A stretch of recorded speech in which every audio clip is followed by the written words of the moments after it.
వీడియోలోకి వెళ్లే ముందు ఒక చిన్న విన్నపం. ఇప్పుడే మన ఫన్మోజీ ఫ్యాక్స్ ఛానల్ ని సబ్స్క్రైబ్ చేసుకుని కింద ఉన్న గంట సింబల్ ని గట్టిగా కొట్టండి.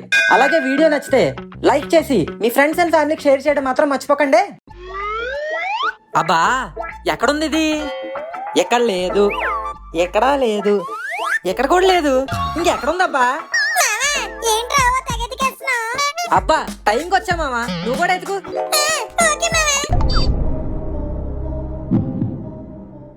ఏం ఎతుకుతున్నావురా? ఎతకమన్నాడు ఎతికెత్తనావా? అది ఏం ఎతుకుతున్నావో తెలియకుండా. ఆడు చెప్తే చెప్పులు లేకుండా చైనా దాకా వెళ్ళిపోతావు ఏంటి? ఎక్కడ కూడా లేదు. రే తినగా నిలబడి ఏం ఎతుకుతున్నావు చెప్పు. రిమోట్ నాన్నగారు, టీవీ రిమోట్.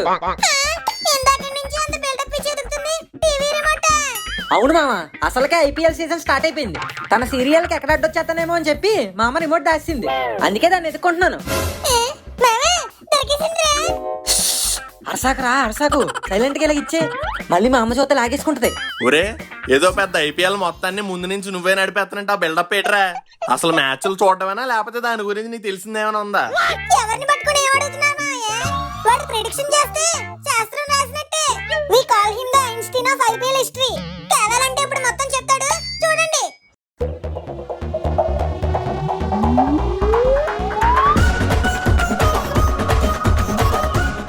అసలు ఈ ఐపీఎల్ మొదటి సీజన్ మొట్టమొదటిసారిగా 2008లో ప్రారంభమైంది. దీన్ని లలిత్ మోదీ స్టార్ట్ చేశారు. అప్పుడు ఐపీఎల్ కి ఐసీఎల్ అనే పేరుండేది, అంటే ఇండియన్ క్రికెట్ లీగ్ అని. అప్పటి రాజస్థాన్ క్రికెట్ ప్రెసిడెంట్ అయిన లలిత్ మోదీ అలానే మరికొందరు ఈ లీగ్ ని ప్రారంభించారు. ఈ లీగ్ లో ప్లే అయ్యే మ్యాచెస్ అన్ని జీ టీవీలో స్పాన్సర్ చేసి టెలికాస్ట్ చేసేవాళ్ళు. అయితే ఈ లీగ్ ని బీసీఐఏ అగ్రీ చేయలేదు. అంతేకాకుండా ఇందులో ఏ ప్లేయర్స్ అయితే పాల్గొంటారో వాళ్ళని ఇండియన్ క్రికెట్ నుండి లైఫ్ టైం బ్యాన్ చేస్తామని హెచ్చరించారు. ఇంకా అనౌన్స్మెంట్ వచ్చాక ఆ లీగ్ ని కంప్లీట్ గా ఆపేశారు. మరి తర్వాత ఏమైంది? అప్పుడు బీసీసీఐ సహకారం మరియు లలిత్ మోడీ ఆలోచనతో ఇండియన్ ప్రీమియర్ లీగ్ ఐపీఎల్ ని అఫీషియల్ గా అనౌన్స్ చేశారు. దీంట్లో ప్లేయర్స్ ని సెలెక్ట్ చేసుకోవడానికి ఆక్షన్ నిర్వహిస్తామని అండ్ టీమ్ లో కొంతమంది ఫారెన్ ప్లేయర్స్ ని కూడా తీసుకొచ్చని అనౌన్స్ చేశారు. ఈ లీగ్ ఎలా కండక్ట్ చేస్తారంటే ఇందులో ఉండే ప్రతి ఒక్క జట్టు రెండు మ్యాచెస్ ఎదుర్కోవాలి. ఒకటి వాళ్ళ హోమ్ గ్రౌండ్ లో, మరొకటి ఆపోజిట్ టీమ్ గ్రౌండ్ లో. ఇంకా లీగ్ మ్యాచెస్ అన్ని ఫినిష్ అయిన తర్వాత ఏ 4 టీమ్స్ అయితే స్కోర్ పాయింట్స్ టేబుల్ లో టాప్ ఉంటాయో అవి సెమీఫైనల్ కి క్వాలిఫై అయినట్టు. ఆ సెమీఫైనల్స్ లో గెలిచిన వాళ్ళు ఫైనల్స్ కి వెళ్తారు. ఆ ఫైనల్ లో కూడా గెలిచిన వాళ్ళే విన్నర్. ఇంతకీ ఐపీఎల్ ఫస్ట్ మ్యాచ్ ఎప్పుడు మొదలైందా? ఏప్రిల్ 18, 2008 లో కేకేఆర్ వర్సెస్ ఆర్సీబీ మధ్యన మొదటి మ్యాచ్ జరిగింది. కేకేఆర్ 222 స్కోర్ చేయగా ఆర్సీబీ 82 కే ఆల్అౌట్ అయింది. అప్పటి నుంచి ఇప్పుడు దాకా ఈ సాలా కప్పు నందే. Don't hurt our sentiments, okay? ఏదో సరదా కన్నాలే మామా, అలా ఫీల్ అయిపోకు. ఓకేలే, యు కంటిన్యూ. ఫస్ట్ సీజన్ ని దాదాపు 34,22,000 మంది స్టేడియంలో చూశారు. అండ్ అప్పట్లో ఐపీఎల్ టైటిల్ స్పాన్సర్ డిఎల్ఎఫ్ వాళ్ళు 8,200 కోట్లు పెట్టి 10 సీజన్లు, అంటే ఒక్కొక్క సీజన్ కి 820 కోట్లు పెట్టి కొన్నారు. ఇంకొక ఇంట్రెస్టింగ్ విషయం ఏంటంటే ఒక ఇంటర్నేషనల్ మ్యాచ్ టెలికాస్ట్ కి ఆ ఛానల్ వాళ్ళకి 43 కోట్లు ఇస్తారు. అదే ఐపీఎల్ కి అయితే ఒక్కో మ్యాచ్ కి 54 కోట్ల రూపాయలు ఇస్తారు. అదంతా సరేరా, మరి టీమ్ ఓనర్స్ లాభం ఎలా వస్తుంది? టికెట్స్ అండ్ స్పాన్సర్షిప్ ద్వారా వాళ్ళకి గోల్డెన్ లాభాలు వస్తాయి. క్లియర్ గా చెప్పా. ఫర్ ఎగ్జాంపుల్ సిఎస్కే జెర్సీ తీసుకున్నాం అనుకోండి, ఇందులో రకరకాల స్పాన్సర్షిప్స్ ఉంటాయి. లైక్ టీ షర్ట్ ముందు వైపు అయితే ఒక ప్రైస్, హ్యాండ్స్ పైన అయితే ఒక ప్రైస్. అలా టీ షర్ట్ తోనే మొత్తం వ్యాపారం చేసేస్తారు. అండ్ ఇవే కాకుండా చాలా టీమ్స్ వాళ్ళ ఓన్ వెబ్సైట్ లో మర్చెండైజ్ పెట్టి అమ్ముతూ 4 రాళ్ళు వెనకేసుకుంటాయి. చూస్తుంటే ఇదేదో మంచి వ్యాపారంలా ఉందే. అబ్బా మీకు తగినట్టే ఆలోచించారండి. దీని వెనకాల ఉంది వ్యాపారమే కాదు, ఎంతో మంది క్రికెట్ ప్లేయర్ల కష్టం అండ్ వాళ్ళ జీవనాధారం కూడా. ఇప్పుడు మరికొన్ని ఇంట్రెస్టింగ్ విషయాలు చెప్తాను, వినండి. 2016లో విరాట్ కోహ్లీ 973 పరుగులు తీసి హైయెస్ట్ రన్నర్ గా నిలిచాడు. అంతేకాకుండా ఆ సీజన్ లో మొత్తం 4 సెంచరీస్ సాధించాడు. సినిమాల్లోనే కాదు ఐపీఎల్ లోనే ఫైట్స్ ఉంటాయి. అలా ఐపీఎల్ లో ఫైట్ అనగానే గుర్తొచ్చేది పోలార్డ్ వర్సెస్ స్టాక్. ఆ మ్యాచ్ ని ఎప్పటికీ మనం మర్చిపోలేం.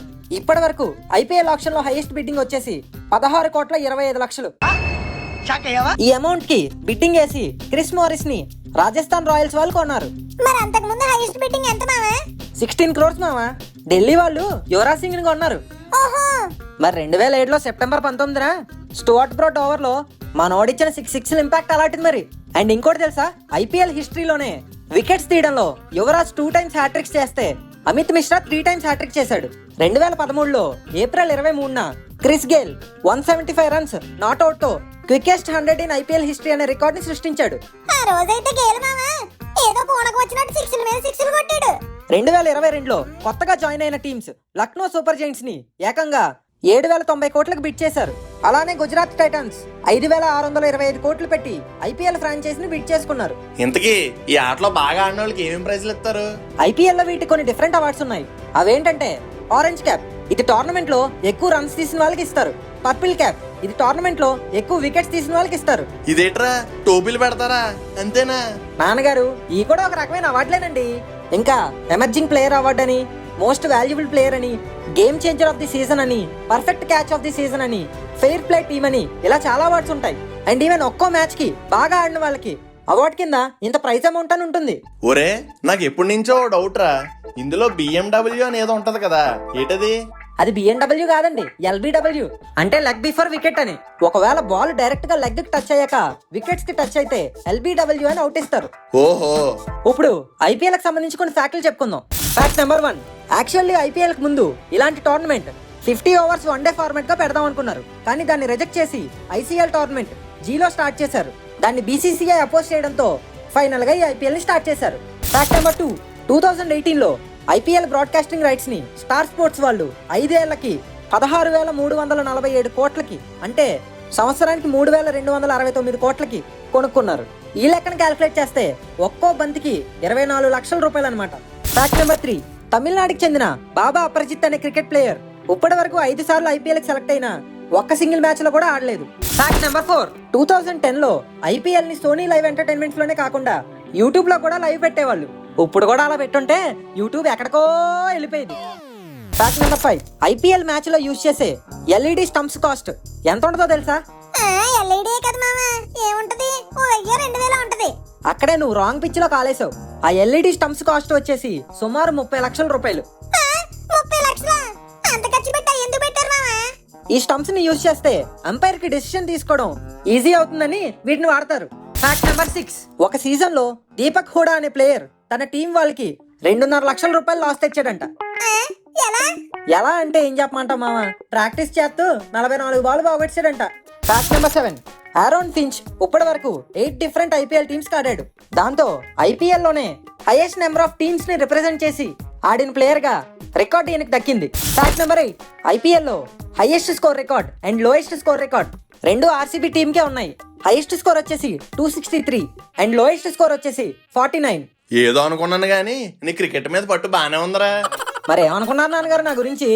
ఈ శ్రద్ధ ఏదో చదువు మీద పెట్టుంటే ఈ పాటి స్టేట్ ర్యాంకర్ అయ్యేవాడు. I'm telling that. తర్వాత తెల్లుతురే గానీ మ్యాచ్ స్టార్ట్ అవుతుంది, ముందు కూర్చుని చూద్దానండి. మ్యాచ్ లేదు పీచు లేదు, నా మల్లె మొగ్గల సీరియల్ వచ్చే టైం అయింది, మర్యాదగా రిమోట్ ఎలా అయ్యి. అబ్బా చూడండి నాన్నగారు. చూడ్డాలో చేయడాలో ఏం లేవురా, ఒక్కసారి లేడీస్ సీరియల్ అన్నాక వాళ్ళకి సరెండర్ అయిపోవడమే, లేకపోతే తేడాలు వచ్చేస్తారు. ఏంటక్కడ డిస్కషన్లు, ఆ రిమోట్ ఎలా అయ్యి. ఇంకో తీసుకో. ఫ్రెండ్స్, మీకు కూడా మీ ఇంట్లో ఎలాంటి సిచ్యువేషన్ ఎదురైందా? అయితే కింద కామెంట్స్ లో పెట్టండి. అండ్ ఈ వీడియోని లైక్ షేర్ చేసి మన ఫన్మోజీ ఫ్యాక్ట్స్ ఛానల్ ఇప్పుడే సబ్స్క్రైబ్ చేసుకోండి.